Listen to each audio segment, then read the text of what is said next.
Good morning, student. My name is Parul Arya and I'm your voice and accent trainer. So, what I have for you all today, in today's session, as I'm back with a new lesson for you, I have something really interesting for you all.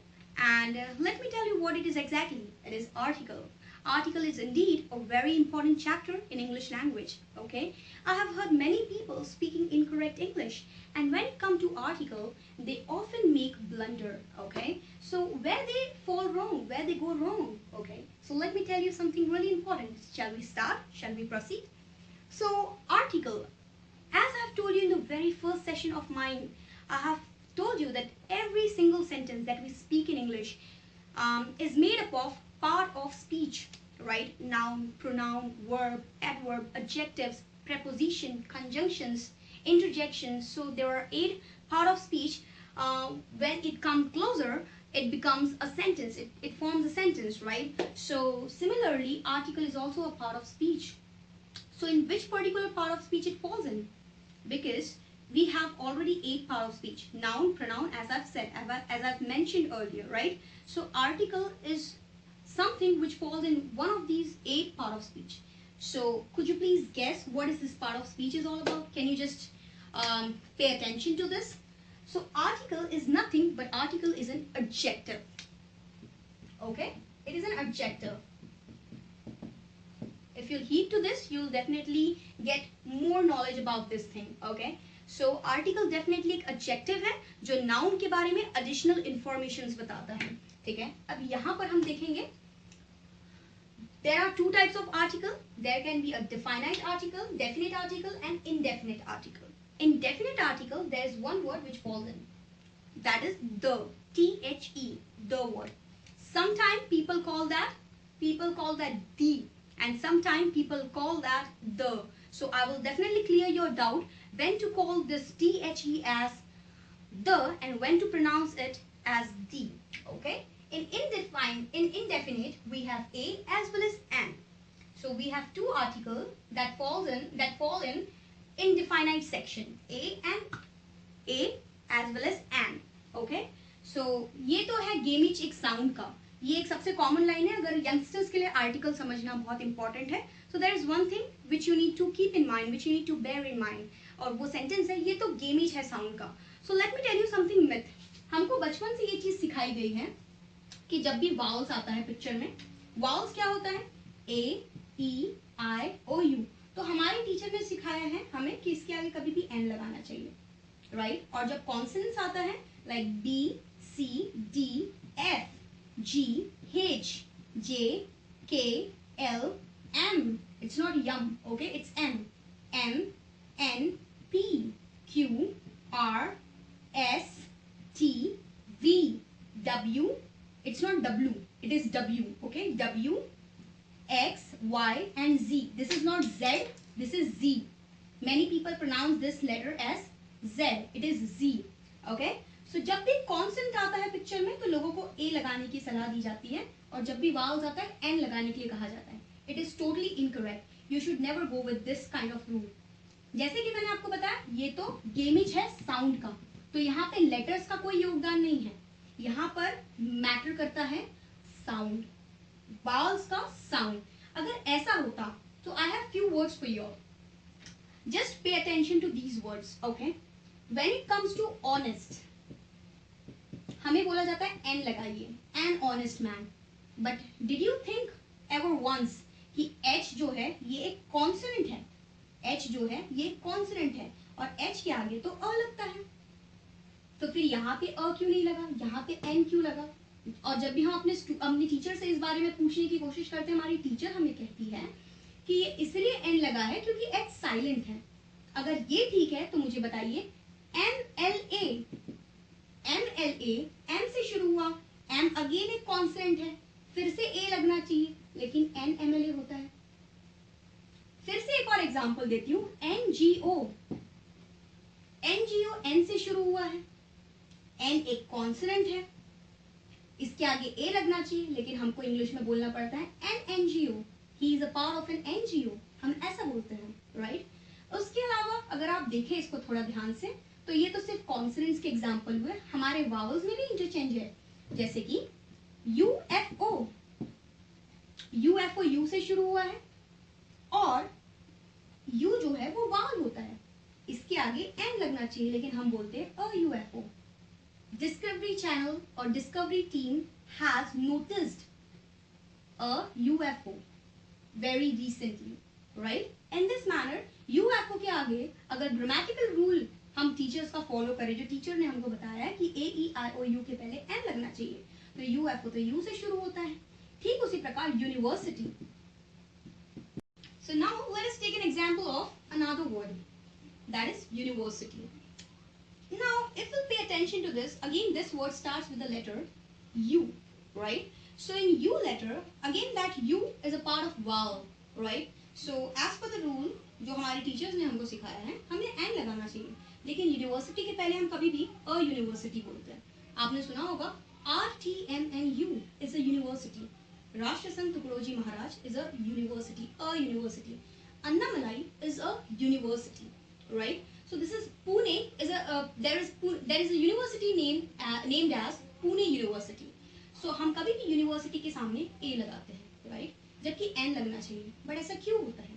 सो ये सब myth है जो हमारे teachers ने हमको सिखाया है कि वावल के पहले एन लगाइए और कॉन्सोनेंट्स के पहले अ लगाइए। ये सब एक मिथ है। Actually again I would like to repeat that thing, ये तो गेमिज है साउंड का। So what we have to do, we are Indian and I am sure that you all are proud to be an Indian, right? You all are proud to be Indian. So let me tell you something. Let me correct. Okay, you all are proud to be Indian.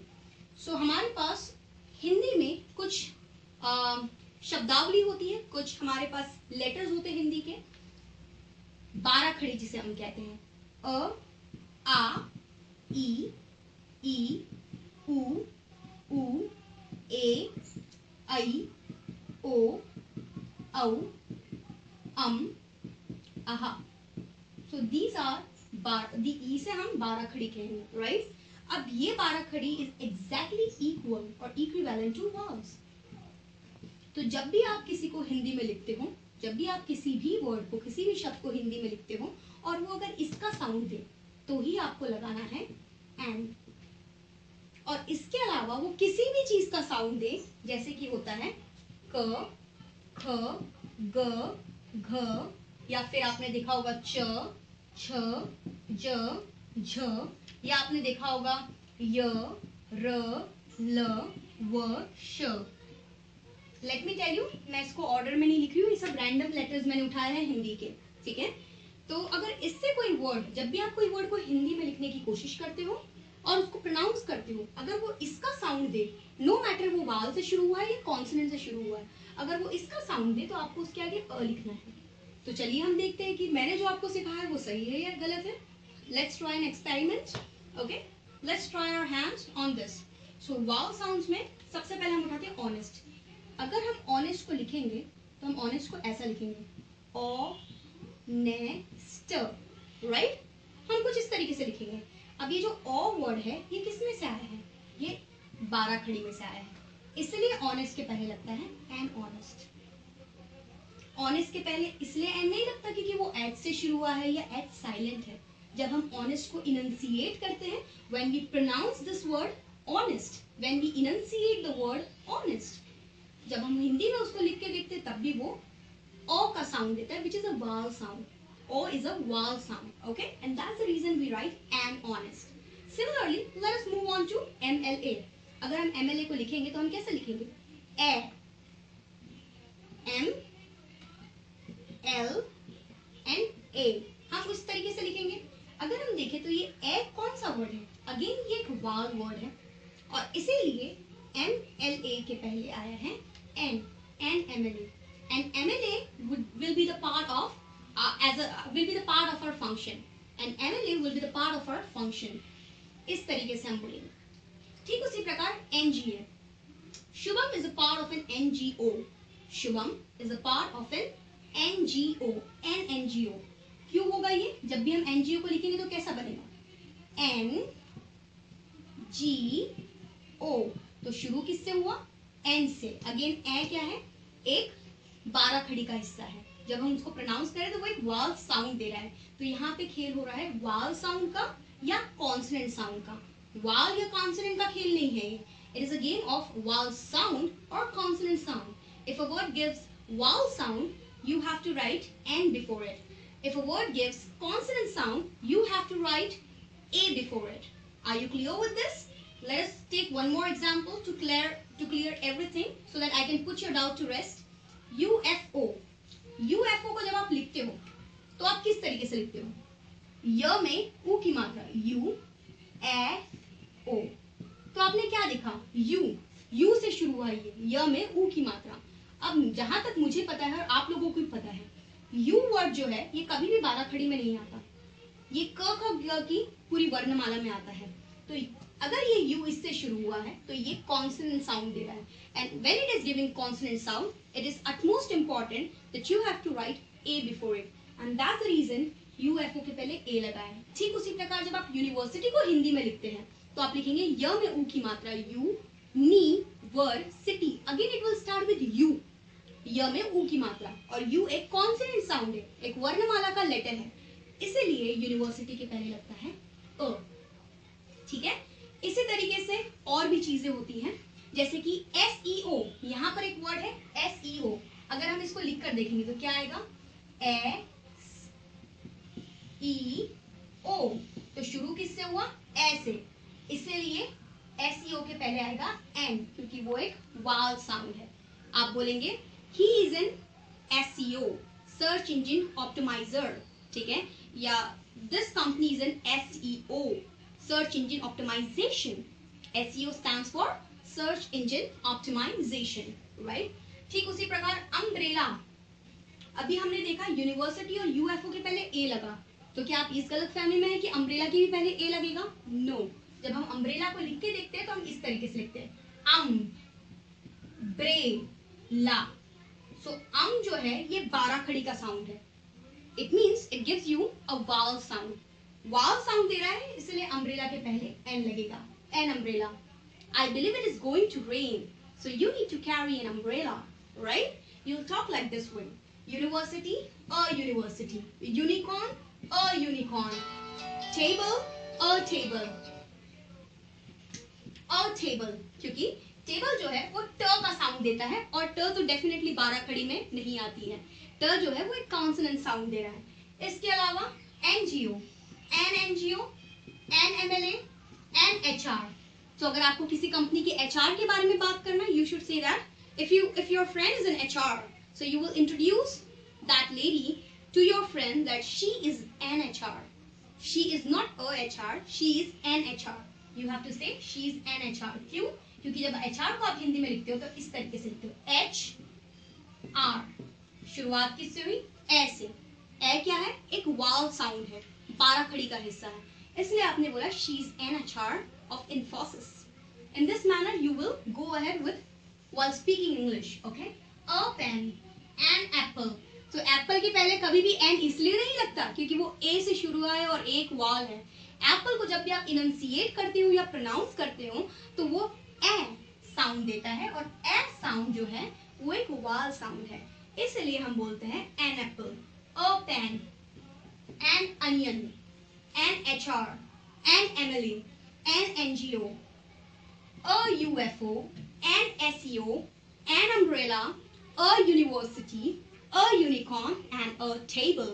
So that's it for now. As of now, I have taught you 2 things very importantly, and that is vowel sound as well as consonant sound.